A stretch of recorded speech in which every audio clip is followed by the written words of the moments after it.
Imaginez, vous avez une idée d'application et en moins de 10 minutes, l'IA la transforme en une vraie app fonctionnelle, sans coder, sans rien installer, juste en décrivant ce que vous voulez. Ça paraît impossible, pourtant aujourd'hui, c'est exactement ce que l'on va faire ensemble. Grâce à la toute nouvelle version de Bolt, un agent IA capable de planifier, coder, tester et corriger toute une application à votre place automatiquement. Dans cette vidéo, je vais vous montrer pas à pas comment créer une application complète avec l'IA, du prompt au déploiement final. Et je vous garantis qu'à la fin de cette vidéo, vous saurez comment transformer n'importe quelle idée en une application prête à l'emploi. Mais juste avant qu'on démarre, moi c'est Ugur, je suis ingénieur et docteur en intelligence artificielle et mon objectif à travers cette chaîne, c'est de rendre l'IA simple, utile et accessible à tous.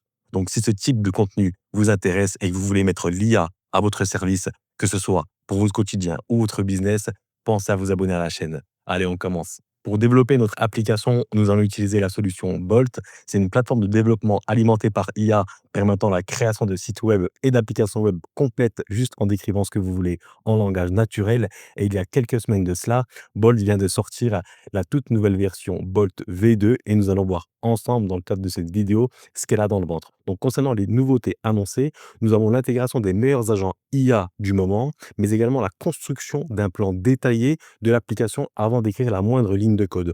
Vous allez voir, c'est très intéressant. L'objectif, il est simple, c'est de réduire les erreurs, les oublis et les incohérences dans l'architecture. Bolt V2 détecte automatiquement les bugs, analyse, corrige et revalide le code sans intervention humaine. Et au niveau des réductions annoncées, c'est 98% d'erreurs en moins par rapport à la version 1.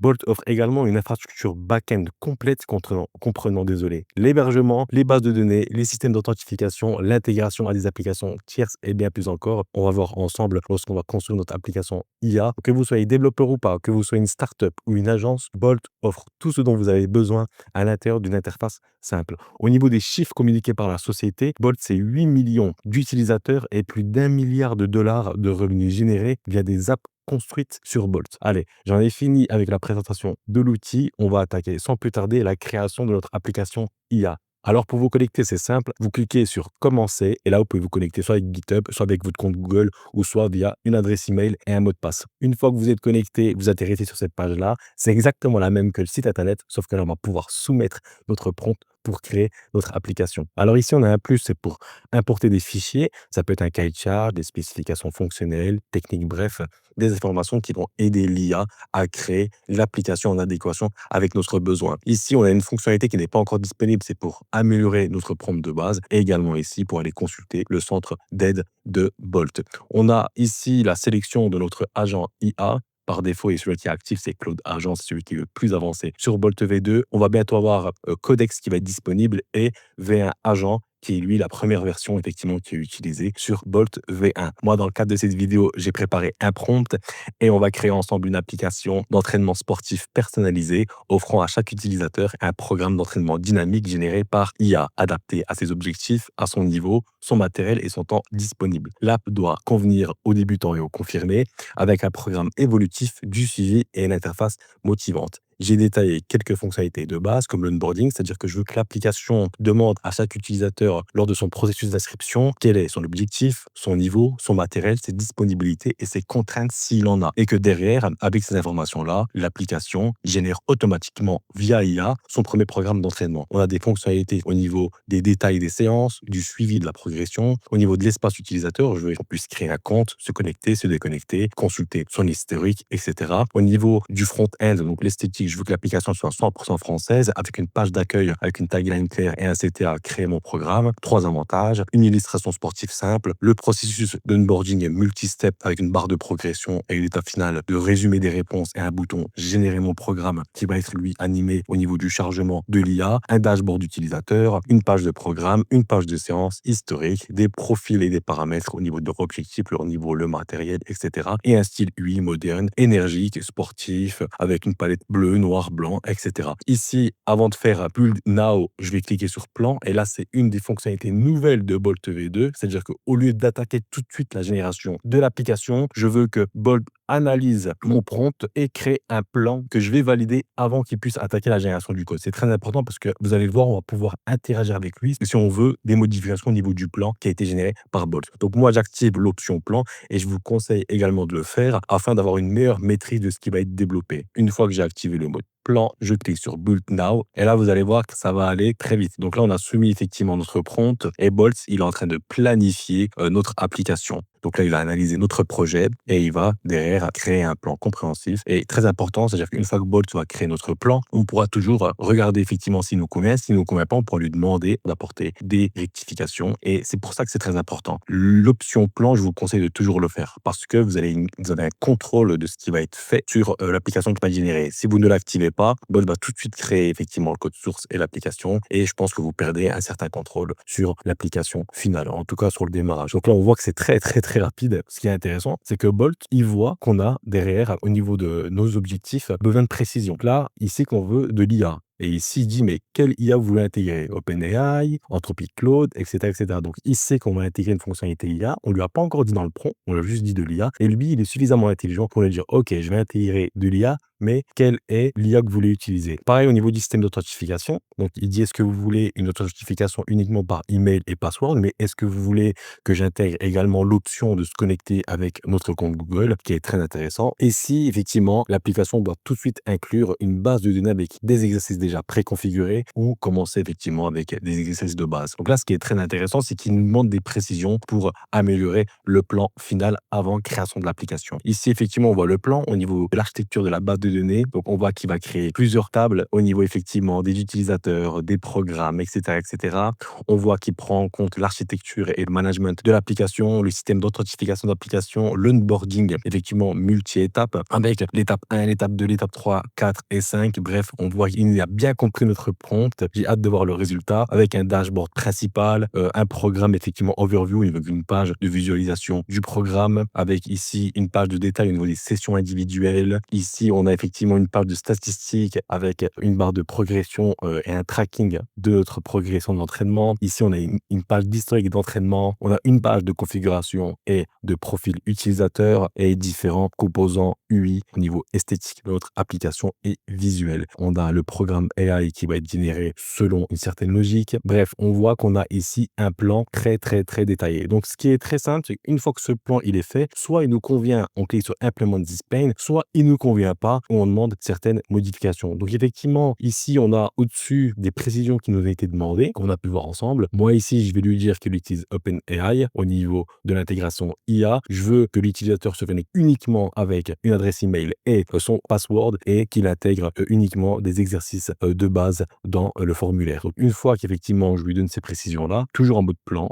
je lui fournis et lui, il va prendre en compte mes réponses à ces intégrations-là et il va me régénérer un plan complet en prenant en compte mes remarques et mes précisions. Donc là, on voit tout de suite que le plan est en train d'être régénéré et on va voir, voilà, tout de suite, il sait qu'il faut qu'on intègre OpenAI. Donc là, on voit qu'il va mettre en place tout ce qu'il faut pour intégrer correctement et connecter correctement OpenAI, donc notre compte OpenAI à l'application, afin de faire connecter ChatGPT à notre application et apporter effectivement ce côté intelligent IA à notre application. Donc là, il est en train de régénérer complètement le plan en prenant en compte nos modifications et nos précisions. Donc vous voyez, c'est assez rapide. Et une fois que le plan sera généré, on va lancer notre application et voir comment Bolt V2 se débrouille. Et là, il va de finir le plan avec un sommaire de ce plan-là. Et là, tout simplement, on va cliquer sur Implement this pane et là, Bolt va se mettre en mode réflexion et va commencer à créer le code source et notre application IA. Donc, ce qui est très intéressant ici, il nous a listé le détail du plan et de ce qu'il va faire pour créer une application en conformité avec le plan. Donc, on voit que tout de suite, il va en train de déterminer le schéma de la base de données. Après, il va travailler sur l'intégration de OpenAI, sur la partie front-end,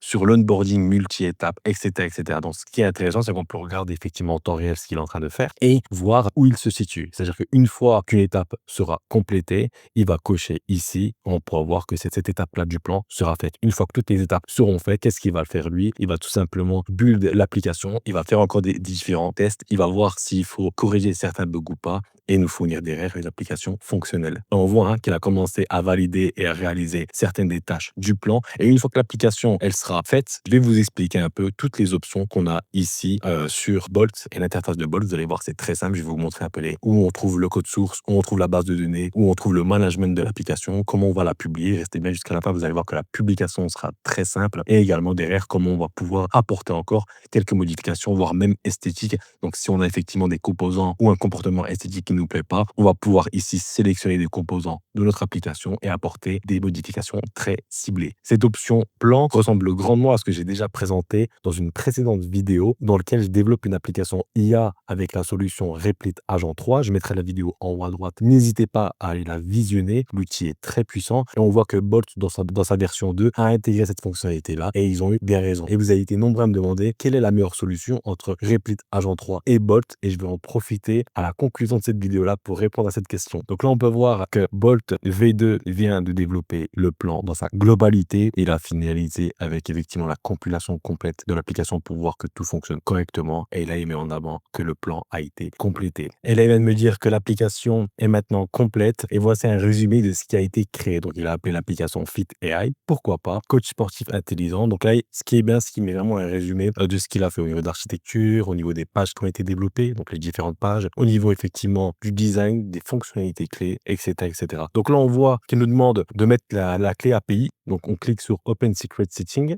et là, on va avoir ici la clé secrète OpenAI qui a été effectivement créée au niveau de la variable, mais il nous manque la valeur. Pour trouver votre clé API, c'est simple. Vous allez dans la plateforme OpenAI dans l'onglet API Key et là, vous créez une nouvelle clé secrète. On va nommer ici Bolt V2. On laisse tout par défaut. On va créer la clé secrète qu'on va copier. Ne la partagez pas parce que si effectivement d'autres personnes ont accès pour consommer vos crédits, une fois que c'est copié, on met done. Donc là, elle est créée. On retourne sur Bolt et ici, en valeur, on la colle et on crée la clé secrète pour qu'elle soit stockée dans l'onglet secret. Donc, je vais vous montrer derrière toutes les fonctionnalités pour que vous puissiez savoir un peu ce qui se cache derrière. Là, la clé, elle a été créée, elle a été mise ici. Donc là, je ferme ça. Et là, on voit à quoi ressemble l'application. Donc, on va la tester ensemble. Et le premier résultat, franchement, il est pas mal du tout. Donc, on a l'application Fit AI avec ici un bouton de collection, d'inscription, programme personnalisé par intelligence artificielle, votre coach sportif intelligent et personnalisé, une application d'entraînement qui s'adapte à vous. Obtenez un programme sur mesure généré par en quelques minutes, quel que soit votre niveau ou votre objectif. Je trouve que c'est vraiment pas mal du tout. On a vraiment aussi les effets de survol personnalisés, intelligents, progressifs. Et ici, on voit qu'il y a un petit... Donc là, on va voir ensemble, on va pouvoir modifier cet élément-là pour qu'il puisse être visible, parce qu'il est sur du blanc sur blanc, mais au survol, il apparaît. Donc là, on voit que c'est simple, c'est une landing page toute simple. Donc ce qui est intéressant, c'est qu'on peut maintenant aller consulter la base de données. Et là, on voit dans la base de données les différentes tables qui ont été créées. Et une fois qu'on va créer notre premier utilisateur, on va voir ensemble que les tables s'alimentent.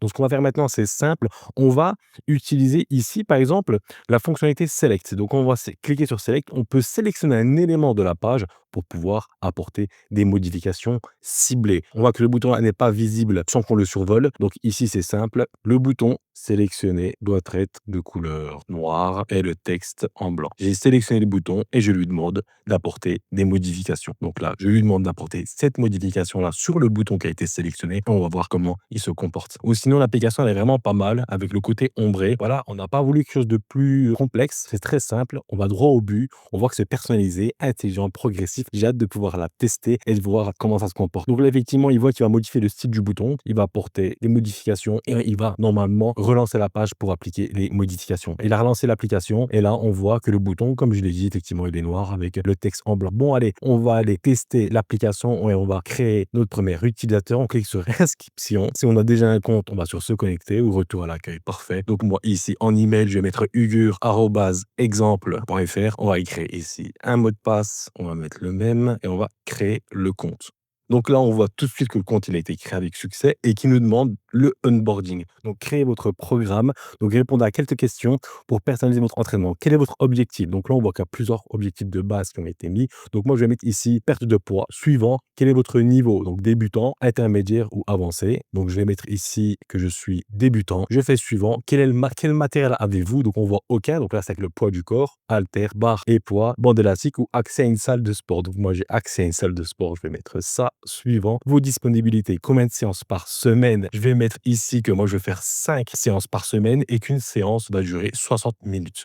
Je fais suivant. Est-ce que j'ai des contraintes ou des préférences? Donc là, il me demande de mentionner des blessures ou des exercices à éviter, etc. Je vais mettre je n'ai aucune contrainte ni préférence. Après, on voit qu'il met les récapitulatifs, perte de poids, débutant, accès à une salle de sport et 5 séances par semaine de 60 minutes. Je mets que j'ai pas de contraintes ni de préférences et je génère mon programme. Donc là, ce qu'il va faire, c'est simple. Il va aller communiquer avec OpenAI via la clé API pour créer le programme d'entraînement, récupérer les datas, les stocker dans la base de données et pouvoir les afficher à l'utilisateur final. Donc là, on voit l'IA crée votre programme personnalisé. Cela peut prendre quelques instants. Votre programme sera parfaitement adapté à vos besoins. C'est bon signe que ça tourne. Ça veut dire que l'interrogation avec et la connexion entre notre application et OpenAI se fait à la perfection. Et on va vérifier juste après dans notre compte OpenAI au niveau de la plateforme qu'on avait eu un appel. Donc là, tout de suite, on voit que le programme a été créé avec succès. Franchement, c'est pas mal du tout. Je trouve que c'est pas mal pour un seul prompt avec le plan qu'on a vu au départ qui était effectivement en conformité avec ce qu'on souhaitait. L'application, elle a été développée, générée. Et je trouve que le résultat est vraiment pas mal avec les codes couleurs, respecte bien ce qu'on a voulu de base. Donc on voit le programme actuel perte de poids débutant créé le 30 novembre 2025. Les statistiques rapides, effectivement, pour l'instant, je n'ai rien fait. Progression de cette semaine, je n'ai pas encore fait une séance, donc effectivement, voir sur 5, je voulais faire 5 séances par semaine. Et on voit ici, prochaine séance, démarrage dynamique. Lancez votre voyage de perte de poids avec une séance d'entraînement axée sur le haut du corps, renforcez vos pectoraux et triceps tout en brûlant des calories. 60 minutes, modéré, pectoraux, triceps. Donc on voit bien ici qu'il nous met ce que l'on travaille. Donc on commence la séance et là, on voit effectivement une séance de 60 minutes avec développé couché. Donc si je clique ici, on voit effectivement la barre de progression qui évolue.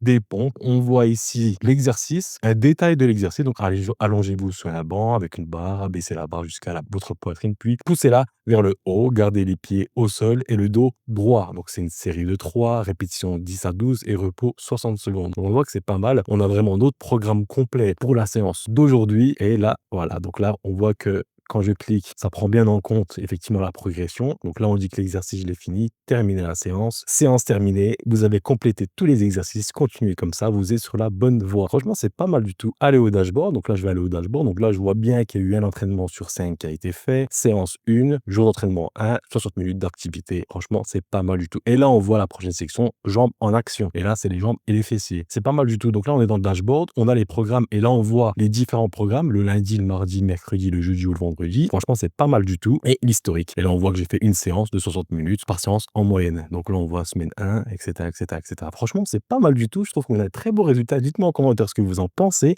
Avec un seul prompt, on n'est pas allé trop dans le détail. Et je trouve qu'on a une application fonctionnelle qui est très intéressante. Donc là, ce qui est bien, donc effectivement, là, vous voyez le code source. On va pas trop s'attarder là-dessus, mais là, c'est un peu le code source de l'application. Et on a ici la base de données. Donc la base de données, on voit qu'elle existe et on voit les différentes tables qui ont été générées au niveau du profil qui a été créé ensemble avec l'adresse email, le but, le niveau, etc., etc. On voit aussi ce qui est intéressant, donc le programme qui est stocké ici. Donc on voit le différent programme qui a été fait. On voit aussi les 5 séances qui ont été réalisées pour moi dans le cadre de ma première semaine. Là, on voit toutes les tables qui ont été créées et qui sont alimentées automatiquement via les actions qui sont réalisées par l'utilisateur final. Je vais en profiter très très rapidement pour vous présenter un peu ici les paramètres globaux de l'application avec le nom de l'application, le projet, donc l'agent qui a été utilisé dans le cadre de ce projet-là, s'il est privé, secret ou public. On va publier l'application ensemble et on va pouvoir avoir accès ici à l'option domaine et analytics. La base de données, on l'a vu ensemble. L'authentification, donc moi je vous ai dit je voulais une authentification de base par email et password, mais effectivement ici on peut voir qu'on peut ajouter l'authentification via Google. On a différentes fonctions au niveau du serveur, au niveau effectivement des clés secrètes, et là on retrouve les différentes clés secrètes qui ont été mises à disposition et c'est une base derrière Supabase qui est intégrée de manière native à Bolt V2 et on voit aussi l'appel à l'API de OpenAI. Au niveau des backups, ce qui est très intéressant, à chaque fois que vous faites des modifications avec Bolt V2, il va créer automatiquement une version backup de votre application. Donc si demain vous faites une mauvaise manipulation et que vous voulez revenir en arrière, il y a dans l'onglet backup des versions de vos progressions et vous pouvez revenir en arrière à la version souhaitée. Donc c'est très intéressant quand on fait des mauvaises manipulations. Et là, c'est les personal settings où là, on va voir un peu les différentes couleurs du thème. Ce qui est intéressant ici, on peut voir la subscription, donc c'est-à-dire notre plan et le nombre de tokens actuellement disponibles. Les applications qu'on peut connecter de manière native, donc effectivement, on a Supabase, Netlify, Figma, mais également également des projets type GitHub où on peut connecter derrière. Ici, on va retrouver un peu tout ce qui est dans la version cloud au niveau des bases de données qu'on peut les créer de manière illimitée, des domaines également, des noms de domaines de l'application, on va le voir ensuite par la suite. Au niveau des requêtes, au niveau de la bande passante, au niveau des fichiers de stockage, etc., etc.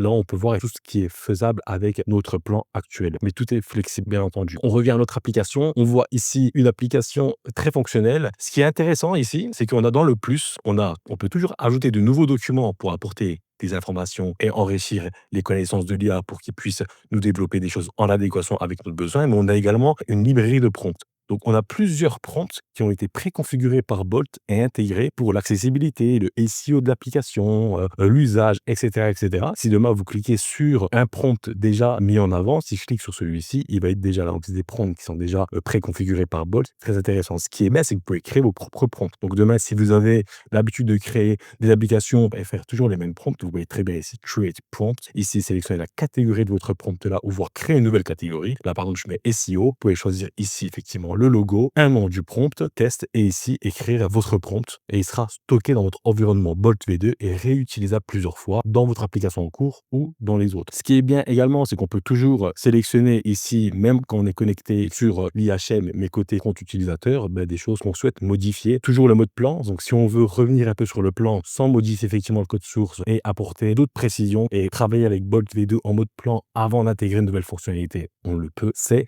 très simple. Ce qui est bien également, on a ici le responsive. Donc, on peut voir si l'application elle est responsive design. Et là, on est en mode iPhone 16. Je peux très bien ici cliquer sur responsive et jouer ici pour voir si l'application s'adapte bien à la taille du support qui va être utilisé. Et ce qu'on va faire ici, c'est qu'on va publier notre application. Et pour publier, rien de plus simple, on clique sur Publish ici. Donc là, ce qui est bien, c'est que Bolt, ce qu'il fait, c'est qu'avant de publier, il va regarder effectivement si on a des failles de sécurité qui ont été trouvées. Si elles ont été listées ici, on peut très bien cliquer sur les failles de sécurité et les corriger via l'agent de Bolt avant le déploiement de l'application. Pour publier, vous cliquez sur Publish et ici, il va publier l'application. Et vous allez voir, c'est très rapide, très simple. Et une fois qu'elle est publiée, on va pouvoir avoir un nom de domaine de base ou avoir un nom de domaine custom. Donc, on va acheter un nom de domaine ou ajouter un nom de domaine dans lequel vous êtes déjà propriétaire. Et là, voilà, on a tout simplement le nom de domaine de notre application. Si je la copie et que je la colle dans une URL, voilà, et que je la copie ici, je vois tout simplement mon application via mon navigateur web et public. Donc, toute personne disposant de cette URL-là peut accéder à mon application. Donc, vous voyez, la publication de l'application, c'est très, très, très, très simple. Maintenant qu'on l'a publié, comme je vous ai dit, on a accès à d'autres fonctionnalités. C'est les deux ici. Donc, analytique, au niveau des personnes qui vont consulter notre application, on va pouvoir suivre les différentes métriques du projet. On voit effectivement les visiteurs, les pages qui ont été visualisées, la bande passante, le top des pages, celles qui ont beaucoup de succès, la localisation, les sources, etc., etc. Et le domaine. Maintenant que j'ai créé et publié l'application, on voit que le champ domaine, il est disponible. On peut derrière forcément le personnaliser, l'acheter comme je vous l'ai dit, un nom de domaine ou le connecter à un domaine qu'on a déjà. Donc vous voyez, c'est très simple. Il n'y a pas beaucoup de technique là-dedans. On fait le plan, on développe l'application, on va manager un petit peu derrière et là, on a derrière une application assez fonctionnelle, rapide. Pour information, on va retourner sur OpenAI et on va cliquer sur usage. Donc là, on est dans la plateforme OpenAI usage. Et là, on va voir qu'à la date d'aujourd'hui, forcément, on a eu une requête. Donc là, effectivement, on a le 30 novembre, une requête. C'est la requête qu'on a faite précédemment lorsqu'on a créé un utilisateur. Il a fait appel à OpenAI pour créer le programme d'entraînement de l'utilisateur final. Alors très rapidement, avant de conclure avec cette vidéo et je vais vous dire ce que je pense de Bolt V2 et de la comparaison avec Replit Agent 3. Effectivement, les points forts de Bolt V2, vous l'avez vu, c'est très rapide. Donc, on passe à l'idée à une application fonctionnelle en quelques minutes seulement, sans perdre de temps en configuration. C'est full stack intégré. Vous avez vu de la base de données au système d'authentification. Bref, tout est intégré dans Bolt V2 et c'est beaucoup plus simple pour créer l'application. Il n'y a aucune installation requise. On travaille directement depuis le navigateur et l'interface est assez intuitive. C'est pas très complexe. Au niveau des limites et des points d'attention, donc comme tout outil, forcément, ça a ses contraintes.